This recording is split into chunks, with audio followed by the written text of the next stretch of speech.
Peux-tu me lire cette lettre? Je ne sais pas lire. La voix tremblante d'une fillette de 7 ans résonna dans l'air froid du matin, devant le centre communautaire du centre-ville, ses petits doigts serrant une enveloppe froissée comme si elle contenait tout son monde. Sarah Mitchell s'immobilisa net, ses baskets usées raclant le trottoir fissuré. À 34 ans, elle venait de sortir du bureau des libérations conditionnelles après sa visite hebdomadaire, la même routine qu'elle avait suivie pendant 8 mois depuis sa sortie de la prison de Riverside. La petite fille se tenait seule près de l'arrêt de bus, des larmes ruisselant sur ses joues tachées de terre, complètement inconsciente du quartier dangereux qui l'entourait. L'heure de pointe matinale avait laissé la rue presque déserte, seuls quelques retardataires se dépêchant de passer, la tête baissée, évitant délibérément tout contact visuel avec quiconque semblait poser problème. Sarah comprenait parfaitement cet évitement. Elle était devenue experte pour reconnaître quand les gens traversaient la rue pour l'éviter, quand les vendeurs la suivaient dans les allées, quand les entretiens d'embauche s'arrêtaient brusquement après que des vérifications d'antécédents eurent révélé son casier judiciaire. « Ma chérie, où sont tes parents ?» demanda Sarah en s'agenouillant à la hauteur des yeux de l'enfant. Quelque chose dans l'expression désespérée de la fillette lui rappelait un autre petit visage d'autrefois. Un visage qu'elle essayait d'oublier chaque jour, mais qui hantait ses rêves avec ses mêmes yeux bleus et son expression impuissante. « Ma grand-mère est très malade et l'infirmière m'a dit de donner ceci à quelqu'un qui puisse me le lire. Elle a dit que c'était très important. » La fillette brandit l'enveloppe d'une main tremblante, ses petites phalanges blanchies à force de la serrer si fort. « Tout le monde passe comme si j'étais invisible. » Le cœur de Sarah se serra en voyant la lèvre inférieure de l'enfant trembler d'épuisement et de peur. Elle reconnut ce désespoir particulier. Le regard de quelqu'un qui avait été trahi par tous les adultes censés le protéger. C'était la même expression qu'elle avait vue dans son propre reflet pendant ses premières semaines en prison, lorsque la réalité de sa situation avait enfin percé le brouillard du déni et de l'apitoiement sur elle-même. L'enveloppe portait l'adresse d'une écriture tremblante. « À quiconque trouve Emma, urgence médicale. » Les mots étaient écrits au crayon, certaines lettres étant tracées plusieurs fois, comme si les mains de l'auteur avaient tremblé. Sarah en eut le souffle coupé. Ce n'était pas n'importe quelle lettre. C'était l'appel à l'aide de quelqu'un qui était probablement en train de mourir. « Emma, c'est bien ton nom ?» demanda doucement Sarah, luttant contre le souvenir de sa propre petite fille qui ne demanderait plus jamais à personne de lui lire des histoires avant de dormir, qui ne ferait plus jamais confiance à un inconnu pour l'aider lorsqu'elle serait effrayée et seule. « Oui, madame. L'infirmière a dit que s'il arrivait quelque chose à grand-mère Rose, il fallait que quelqu'un sache pour moi. Elle a dit que je devrais trouver un adulte qui ait l'air bienveillant. » Les yeux bleus d'Emma scrutèrent le visage de Sarah avec espoir, l'observant avec l'intensité propre aux enfants. « Tu as l'air gentille. Même si tu as l'air triste. » Sarah jeta un coup d'œil à la rue déserte, observant les devantures barricadées et les murs couverts de graffitis qui marquaient ce quartier oublié de la ville. Pas de police, pas d'assistante sociale, pas de bon samaritain accouru à la rescousse. Juste elle, une ex-taularde sans rien à perdre et une enfant qui avait désespérément besoin de quelqu'un pour s'occuper d'elle. L'ironie ne lui échappait pas. Dans un monde peuplé de gens respectables, un condamné était le seul à s'être arrêté pour aider. 3 ans plus tôt, Sarah était une personne complètement différente. Une mère. Une femme pleine d'espoir, de rêves et d'un avenir qui s'étendait au-delà des limites d'une cellule de prison. Elle avait un emploi à la banque, un petit appartement bien rangé et, surtout, Lily, 5 ans, avec des couettes, un sourire édenté et un flot incessant de questions sur tout, de la raison du ciel bleu à la question de savoir si les animaux rêvaient la nuit. Puis une terrible nuit d'ivresse au volant a tout changé à jamais. Un moment de faiblesse, une décision catastrophique prise sous le coup de la colère et du désespoir après que son ex-mari eut de nouveau manqué à son devoir de payer la pension alimentaire. Elle avait perdu sa fille, sa liberté et sa foi en une seconde chance. Mais en voyant le visage confiant d'Emma, quelque chose s'est réveillé en elle, quelque chose qu'elle croyait mort dans cette cellule de prison, le soir où elle avait appris l'enterrement de Lily. Quelque chose qui murmurait que ce n'était peut-être pas une coïncidence. Peut-être que cette petite fille effrayée surgissant sur son chemin était exactement ce dont elles avaient besoin toutes les deux. Emma avait besoin de quelqu'un qui se batte pour elle, et Sarah avait besoin de quelqu'un qui vaille la peine qu'on se batte pour elle. « Emma, je vais lire ta lettre », dit Sarah d'une voix plus forte que jamais. « Mais d'abord, nous devons nous assurer que tu vas bien. Depuis combien de temps es-tu seule ici ?»« Depuis le lever du soleil », répondit Emma en s'essuyant le nez du revers de la main. L'infirmière a dit que les adultes allaient travailler le matin, donc quelqu'un de bien passerait probablement. Mais la plupart des gens me regardent comme si je les dérangeais.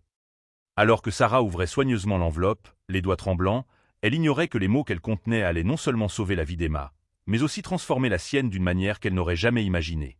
Parfois, les personnes les plus brisées sont précisément celles que Dieu envoie pour aider les autres à retrouver le chemin de la maison. Le contenu de cette lettre allait remettre en question tout ce que Sarah pensait savoir sur les secondes chances, la rédemption et la question de savoir si des personnes comme elle méritaient qu'on leur confie quelque chose d'aussi précieux que l'avenir d'un enfant. Le poids de cette enveloppe lui semblait plus lourd que tous les fardeaux qu'elle avait portés pendant ces 3 années derrière les barreaux. Si cette histoire d'espoir et de guérison vous touche, n'oubliez pas de vous abonner pour découvrir comment un moment de gentillesse peut changer 2 vies à jamais et prouver que parfois, les héros les plus improbables sont ceux que la société a déjà considérés comme désespérés. Les mains de Sarah tremblaient lorsqu'elle déplia la lettre, Emma observant chacun de ses mouvements avec un espoir désespéré. L'écriture était tremblante mais pressante, manifestement écrite par quelqu'un qui luttait contre le temps et la douleur. À celui qui retrouvera ma petite fille Emma. Je m'appelle Rose Williams. Je meurs d'une insuffisance cardiaque à l'hôpital général Mercy, chambre 314. Les médecins disent qu'il ne me reste que 48 heures. Emma vit avec moi depuis la mort de ses parents dans un accident de voiture il y a 2 ans. Je suis sa seule famille au monde. Sarah avait le souffle coupé. Cette petite fille était orpheline, tout comme sa propre fille l'avait été après cette terrible nuit qui avait tout changé. Les similitudes étaient bouleversantes. Les services sociaux sont venus hier, continua Sarah à lire à voix haute, sa voix devenant plus forte pour Emma. Ils veulent placer Emma en famille d'accueil dès mon décès. Je les ai suppliés d'attendre, de me laisser trouver quelqu'un qui pourrait s'occuper d'elle correctement, mais ils ont dit qu'ils n'avaient pas le temps d'écouter les dernières volontés de quelqu'un sans statut légal. Emma tira Sarah par la manche. Qu'est-ce que ça veut dire? Pourquoi ne puis-je pas rester avec grand-mère Rose jusqu'à ce qu'elle aille mieux? Sarah serra les dents. Elle savait exactement ce que cela signifiait. Le système. Cette machine froide et sans cœur qui écrasait les gens comme des insectes et la qualifiait de procédure régulière. Le même système qui avait laissé tomber sa propre famille lorsqu'elle avait le plus besoin d'aide, au lieu de compassion. L'assistante sociale, Madame Patricia Hendricks, m'a dit qu'Emma serait mieux sous leur garde, poursuivit Sarah, la voix teintée de colère. Elle a dit qu'une vieille dame malade dans un hôpital psychiatrique n'est pas préparée à prendre des décisions concernant l'avenir d'un enfant. Elle a balayé mes inquiétudes concernant la peur d'Emma des étrangers et ses cauchemars de perdre d'autres membres de sa famille. Madame Hendricks a même dit « Les enfants sont résilients. Elle s'adaptera ». Ces mots ont frappé Sarah comme un coup dur. Elle se souvenait que les travailleurs sociaux avaient utilisé des phrases presque identiques à propos de sa propre fille après l'accident. Les enfants s'adaptent. C'est pour le mieux. Parfois, les parents ne sont tout simplement pas préparés. Un détachement clinique masquant leur incapacité totale à voir les êtres humains dont ils détruisaient la vie. S'il vous plaît, si vous lisez ceci, Emma a besoin de quelqu'un qui se battra pour elle. Quelqu'un qui comprenne qu'elle n'est pas un simple dossier comme les autres. C'est une enfant brillante et aimante qui a déjà trop perdu. L'adresse de mon avocat est en bas de page. Il a des documents qui pourraient l'aider, mais il est cher et je n'ai plus d'argent pour les frais de justice. Sarah baissa les yeux vers Emma, qui la fixait de ses yeux bleus confiants. « Grand-mère Rose va-t-elle mourir ?» demanda doucement Emma. Sarah s'agenouilla et soutint le regard d'Emma. « Ma chérie, ta grand-mère est très malade. Mais ce que je lis ici me dit qu'elle t'aime plus que tout au monde et qu'elle veille à ce que tu sois bien soigné. »« Mais je ne veux pas aller avec des inconnus, » murmura Emma, les larmes aux yeux. Grand-mère Rose dit que certaines familles d'accueil ne sont pas bienveillantes envers les enfants. Elle dit que certaines personnes n'accueillent des enfants que pour l'argent. L'honnêteté brutale de ces mots serra la poitrine de Sarah. Cet enfant comprenait déjà la cruauté du monde plus qu'elle n'aurait dû. Tout comme sa propre fille avait appris trop jeune que parfois, ceux qui sont censés vous protéger sont ceux qui vous font le plus de mal. Sa fille se remémora 3 ans plus tôt. Sa fille Lily, âgée de seulement 5 ans, la suppliait de ne pas conduire ce soir-là. « Maman, tu sens bizarre. Restons à la maison et regardons des films. » Mais Sarah avait été égoïste, furieuse que son ex-mari ne paie pas la pension alimentaire, prête à tout pour noyer ses problèmes dans l'alcool et ses mauvaises décisions. Un moment de faiblesse. Un choix terrible. Et Lily en a payé le prix de sa vie. Mais en regardant Emma maintenant, Sarah ressentit quelque chose qu'elle n'avait plus ressenti depuis cette nuit-là. Un but. Il ne s'agissait pas de rédemption ou de seconde chance. Il s'agissait de s'assurer qu'un autre enfant innocent ne devienne pas la victime d'un système conçu pour traiter les gens, et non pour les protéger. « Emma, quel est ton nom de famille ?»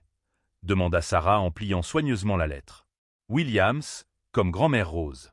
Elle m'a adoptée après l'accident de papa et maman. » Sarah sortit son téléphone cabossé et composa le numéro au bas de la lettre. Après 3 sonneries, une voix fatiguée répondit. « Morrison Legal Service. »« Monsieur Morrison, je m'appelle Sarah Mitchell. J'appelle au sujet d'Emma Williams. J'ai une lettre de sa grand-mère, Rose. »« Oh, merci mon Dieu. La voix de l'avocate se brisa de soulagement. Rose m'appelle toutes les heures, terrifiée à l'idée que les services sociaux prennent Emma avant qu'elle ne trouve quelqu'un de convenable. Êtes-vous de la famille? Non, monsieur, mais je me soucie du sort de cette petite fille. Il y eut un silence. Madame Mitchell, je dois être honnête avec vous. Rose a très peu d'argent pour payer les frais d'avocat, et se battre contre l'État pour la garde d'un enfant nécessite une personne sans antécédents, avec des revenus stables et un logement décent. Le système ne confie pas les enfants à des inconnus bien intentionnés. Sarah ressentit la pointe familière du jugement. Même un avocat qui ne l'avait jamais rencontrée pouvait sentir qu'elle n'était pas le bon type de personne que le système privilégiait. Mais Emma lui tenait toujours la main, la regardant toujours comme si elle était la réponse à toutes ses prières. Ce que cette avocate ignorait, c'est que Sarah Mitchell avait passé 3 ans à apprendre le fonctionnement du système, de l'intérieur. Et parfois, les personnes que la société avait laissées de côté étaient les seules assez désespérées pour se battre quand tous les autres avaient abandonné. Mais d'abord, elle devait affronter une vérité qui la terrifiait plus que la prison ne l'avait jamais fait, ouvrir son cœur à l'amour d'un autre enfant, sachant qu'elle avait déjà échoué si lamentablement à protéger celui qui avait le plus besoin d'elle. « Monsieur Morrison, je veux que vous m'écoutiez très attentivement, » dit Sarah au téléphone, en regardant Emma ramasser des pissenlits dans une fissure du trottoir voisin. « Je ne suis peut-être pas la candidate idéale pour le système, mais je suis exactement ce dont Emma a besoin en ce moment. » L'avocate soupira profondément. « Madame Mitchell, j'apprécie votre inquiétude, mais Madame Hendricks, des services de protection de l'enfance, a déjà rempli les documents de placement d'urgence. Elle viendra chercher Emma dans l'heure. À moins que vous n'ayez des papiers de tutelle ou que vous puissiez prouver un lien de parenté proche, il n'y a rien. Et si je vous disais que j'ai 3 ans d'expérience dans le système judiciaire? L'interrompit Sarah, la voix ferme, marquée par une détermination retrouvée. Et si je vous disais que je sais exactement comment fonctionnent les services de protection de l'enfance, quelles sont leurs faiblesses et quels droits ils oublient de mentionner aux familles comme Rose? Il y eut un long silence. De quelle expérience parlez-vous, Madame Mitchell? Sarah observa Emma arranger soigneusement son petit bouquet de mauvaises herbes comme des roses précieuses. Ce geste innocent lui rappela si fortement Lily qu'elle faillit perdre son sang-froid.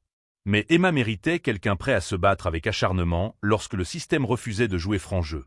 J'ai passé 3 ans à la prison de Riverside à étudier tous les livres de droit qui me tombaient sous la main, dit Sarah d'une voix calme. J'ai vu des femmes bien perdre leurs enfants à cause d'un système qui se souciait plus des formalités administratives que des personnes. J'ai appris que la loi a des failles, Monsieur Morrison, et qu'il faut parfois les exploiter pour protéger les innocents. Vous parlez de contester les services de protection de l'enfance devant les tribunaux avec un casier judiciaire, dit Morrison sans détour. C'est un suicide professionnel pour nous deux. Non, je parle d'utiliser des lois sur la tutelle d'urgence dont Madame Hendricks espère que nous ignorons l'existence. Sarah sortit un carnet froissé de la poche de sa veste, rempli de 3 années de recherche juridique dont elle n'aurait jamais cru avoir besoin. Rose Williams a signé cette lettre en tant que tutrice légale d'Emma.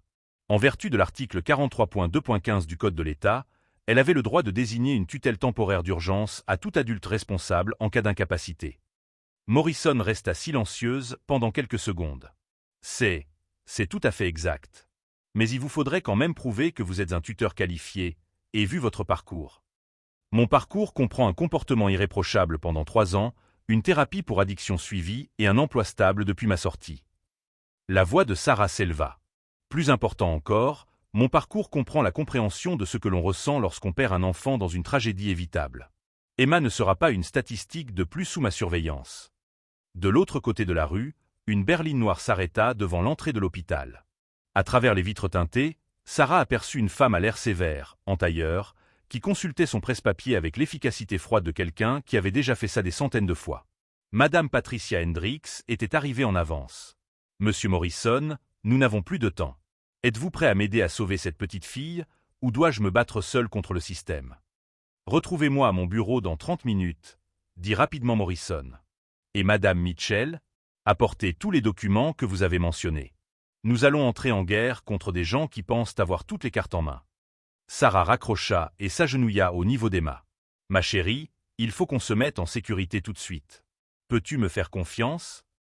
Emma hocha la tête solennellement, serrant son bouquet de pissenlits. « Est-ce que les méchants viennent m'enlever à grand-mère Rose ?»« Ils vont essayer, » dit Sarah en prenant la petite main d'Emma dans la sienne. « Mais parfois, quand les braves gens se font bousculer par des brutes, il faut faire preuve de créativité pour riposter. » Alors qu'elle se précipitait vers l'arrêt de bus, Sarah aperçut Madame Hendricks entrant à grands pas dans l'hôpital, accompagnée de 2 agents en uniforme.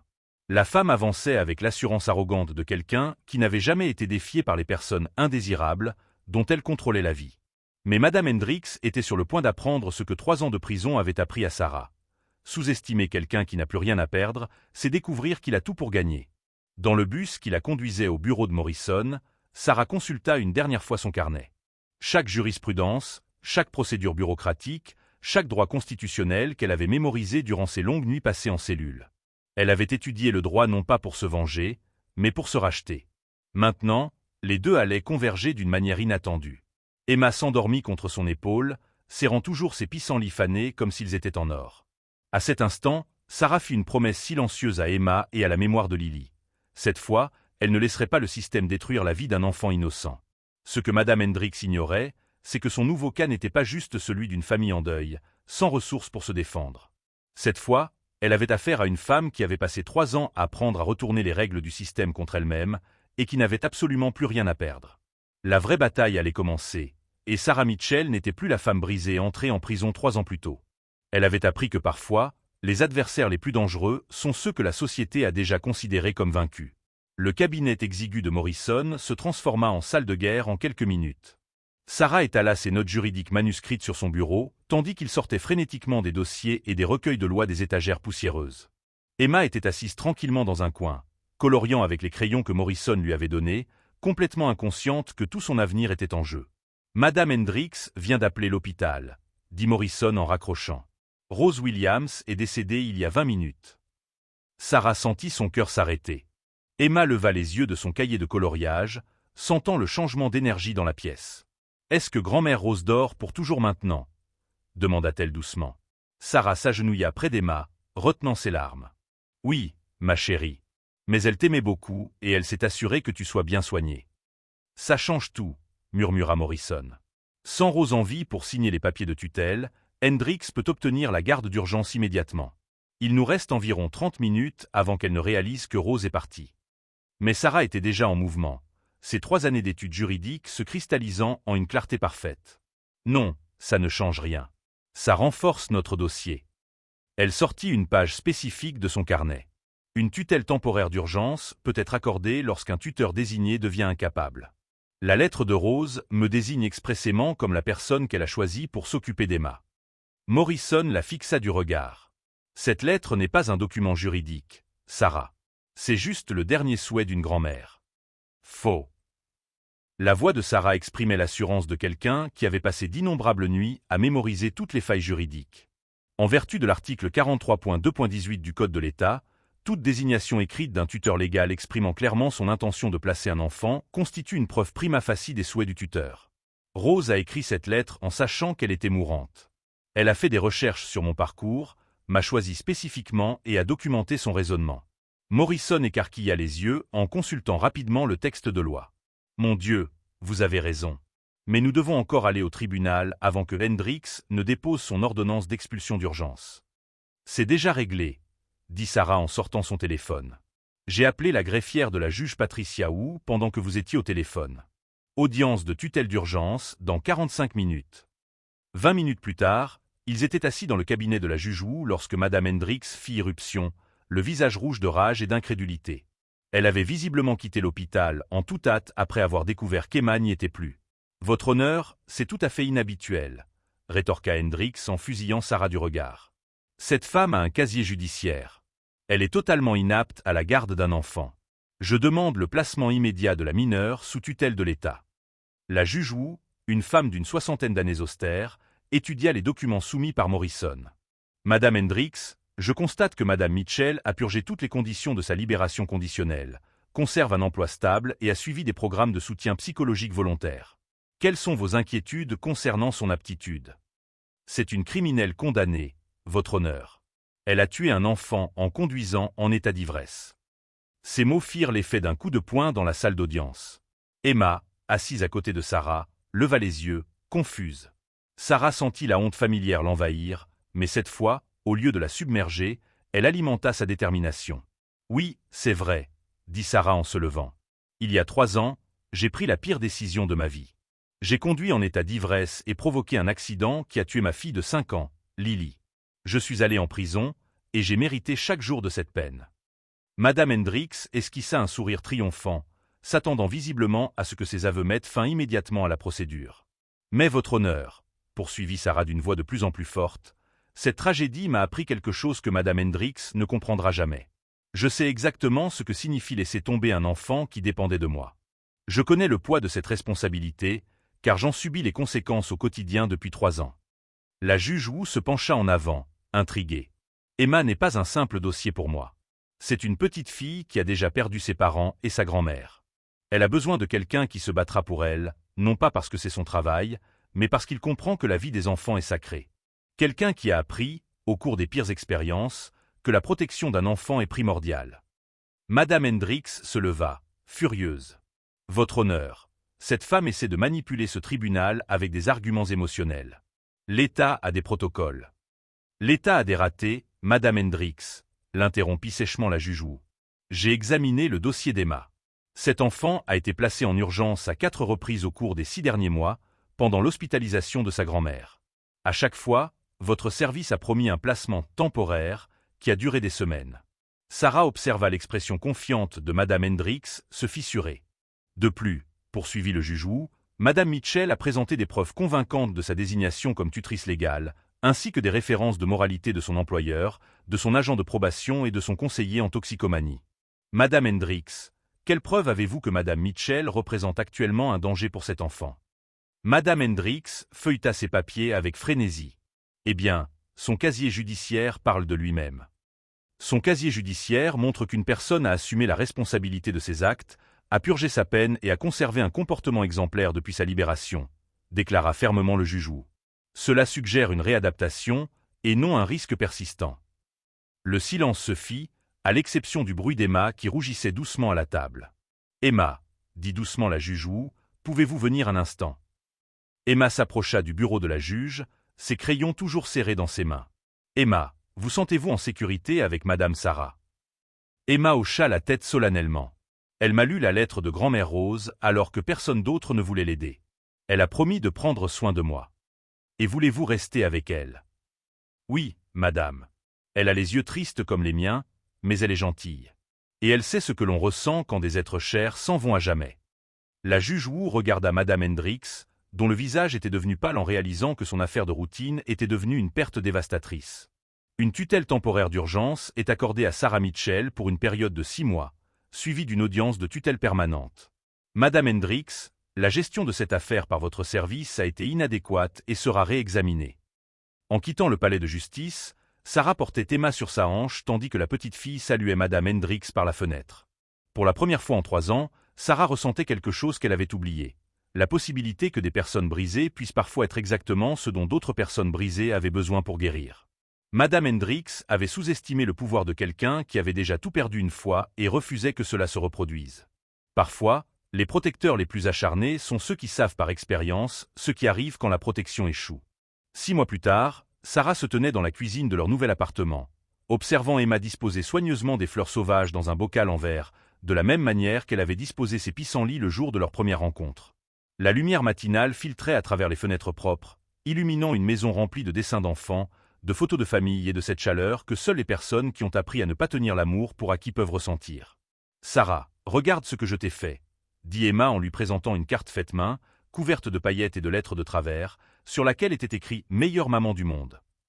À l'intérieur, elle avait écrit de son écriture encore en développement « Merci d'avoir lu la lettre de grand-mère Rose et d'avoir tenu ta promesse ». Sarah sentit les larmes lui monter aux yeux en s'agenouillant à la hauteur d'Emma. « Emma, tu sais que je n'essaie pas de remplacer ta mère ou grand-mère Rose, n'est-ce pas? Elles seront toujours spéciales pour toi. » Emma hocha la tête avec sérieux. « Je sais. Mais grand-mère Rose m'a dit que parfois Dieu envoie des gens dans nos vies juste au moment où on en a le plus besoin.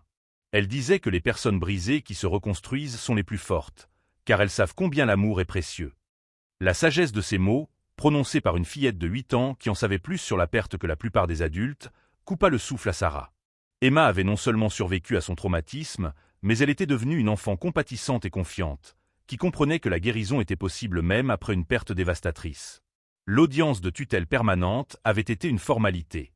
Le juge Wu avait été impressionné par les rapports de l'école d'Emma, de son pédiatre et de l'assistante sociale qui se rendaient désormais à leur domicile tous les mois, non pas pour enquêter, mais pour célébrer leur progrès. Madame Hendricks avait été mutée après qu'une enquête eut révélé une tendance à bâcler les dossiers sans tenir compte de la préservation de la famille. Sarah avait conservé toutes les coupures de presse concernant l'affaire de tutelle qui avait fait la une des journaux locaux. Une ancienne détenue sauve un enfant du système. Deuxième chance. Comment le programme d'éducation pénitentiaire a mené à une victoire juridique. Une ex-détenue transforme ses connaissances juridiques en mission de sauvetage d'enfants. Ces articles lui avaient valu des occasions de prendre la parole lors de programmes de réinsertion, où Sarah avait partagé son histoire avec d'autres anciennes détenues en quête de rédemption. « Tu sais quel jour nous sommes ?» demanda Sarah en serrant doucement Emma dans ses bras. « L'anniversaire du départ de grand-mère Rose au paradis, » répondit doucement Emma. « Et le jour où tu es devenue ma famille pour toujours. » Elles avaient développé leur propre rituel pour honorer la mémoire de Rose Williams. Chaque mois, ils se rendaient sur sa tombe avec des fleurs fraîches. Généralement des pissenlits qu'Emma considérait comme des « fleurs d'espoir », car ils poussaient partout, même dans les fissures du béton. Ils lisaient ensemble des livres au cimetière, la voix d'Emma devenant plus forte et plus assurée à chaque visite. Sarah s'était inscrite au programme du soir de la faculté de droit, inspirée par sa victoire dans la bataille pour la garde des enfants et encouragée par Morrison, qui était devenu à la fois un mentor et un ami. Son expérience du système judiciaire, combinée à une formation juridique formelle, lui avait permis de défendre d'autres familles prises entre les circonstances et les défaillances systémiques. Mais la transformation la plus remarquable résidait peut-être chez Emma elle-même. L'enfant effrayé et désespéré qui avait serré cette lettre devant le centre communautaire était devenue une jeune fille confiante qui parlait ouvertement de la perte, de la guérison et de l'importance des secondes chances. Elle était régulièrement bénévole auprès de Sarah au programme de réinsertion des femmes, lisant des histoires aux enfants de mères incarcérées. « Sarah, » dit Emma un soir alors qu'elles faisaient leurs devoirs ensemble, « penses-tu que maman et papa seraient heureux que je t'ai retrouvée ?» Sarah regarda cet enfant remarquable, sa fille à tous égards, et ressentit la douleur familière du souvenir de Lily, combinée à une immense gratitude pour la présence d'Emma. « Emma, je pense que tes parents et grand-mère Rose sont incroyablement fiers de la personne courageuse et bienveillante que tu es devenue. Et je pense qu'ils sont heureux que nous nous soyons retrouvés au moment où nous avions toutes les deux le plus besoin de famille. » Ce soir-là, tandis que Sarah bordait Emma au lit, entourée des livres qu'elles avaient collectionnés ensemble, elle repensa à la lettre qui avait changé leur vie. L'appel désespéré à l'aide de Rose Williams était devenu le catalyseur d'une guérison qu'aucune d'elles n'aurait pu imaginer. Madame Hendricks avait finalement envoyé une lettre d'excuse officielle. Non pas parce qu'elle y était obligée, mais parce que le succès de Sarah et d'Emma l'avait forcée à affronter ses propres préjugés quant à savoir qui mérite une seconde chance. Elle s'était inscrite à une formation complémentaire sur la préservation de la famille et les soins tenant compte des traumatismes. Sarah lui avait pardonné, non pas parce que Madame Hendricks le méritait, mais parce que le pardon faisait partie du processus de guérison qui permettait aux personnes brisées de retrouver leur intégrité. La plus grande leçon qu'Emma lui avait enseignée était que la rédemption n'efface pas le passé. Elle le transforme en quelque chose de significatif. Sarah porterait toujours le poids de la mort de Lily, mais ce poids était devenu sa force pour protéger Emma. Son échec en tant que mère était devenu sa qualification pour défendre les enfants vulnérables. Alors qu'Emma s'endormait, Sarah murmura les mêmes mots qu'elle disait chaque soir. « Merci de m'avoir appris que les personnes brisées ne sont pas faites pour rester brisées. Parfois, nous sommes simplement faits pour nous retrouver. » Sarah avait appris que la meilleure vengeance contre un système qui rejette les gens n'est pas de leur donner tort, mais de construire quelque chose de si beau à partir des morceaux qu'ils jugeaient inutiles qu'il devient impossible d'ignorer le pouvoir des secondes chances. Parfois, les héros les plus improbables sont ceux que la société a déjà décidé de n'avoir plus rien à offrir. Mais la lettre d'Emma avait appris à Sarah que la rédemption vient souvent dans les plus petits paquets, livrée par les messagers les plus courageux, à ceux qui en ont le plus besoin. Si cette histoire d'espoir et de guérison vous a touché, abonnez-vous pour découvrir d'autres histoires montrant comment l'amour peut triompher des épreuves les plus difficiles et prouver que chacun mérite une seconde chance de bonheur.